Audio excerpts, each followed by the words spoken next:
Tishlarim juda ham qattiq og'ridi. Qariylar mo'ltillab o'tirishimni og'riqdan chiday olmasdan va nihoyat Tursunoy opamlarning yonlariga keldim. Kelsak, juda ham bemorlari ko'p ekan. Navbatda turdik va navbatda turish davomida zerikmadik. Baraka topsin, turmush o'rtog'im bilan o'g'lim sho'xliklar qilib, to'polonlar qilib zeriktirishmadi.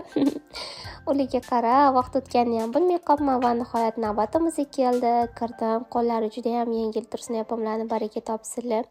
Birpasda tishlarimni davolab, chiroyli qilib, og'riqlarsiz qilib qo'ydilar. Tishlaringiz hammasi yaxshi bo'ldi. Endi ehtiyot qilasiz. Rahmat. Stress og'riyotdi. Endi uzoqroq og'rimaydi. Hammasi yaxshi bo'ldi.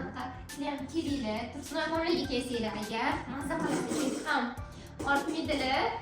Ham nima deydi, ko'ngliga qarab ishlar ham ishlarini ustasib boradilar. Men har doim ularga kelaman. Faqat o'zim emas, turmush o'rtog'im, qaynonamni, o'g'lim hammamiz har doim kelamiz. Sizlarga ham tavsiya qilamiz. Og'riqlarsiz ishlardan chiroyli ketasiz. Rahmat. Sizlarga sog' bo'lsin. Baraka toping. Rizqinglar bor dedim. Chaqaloqdan yumshalik ko'p.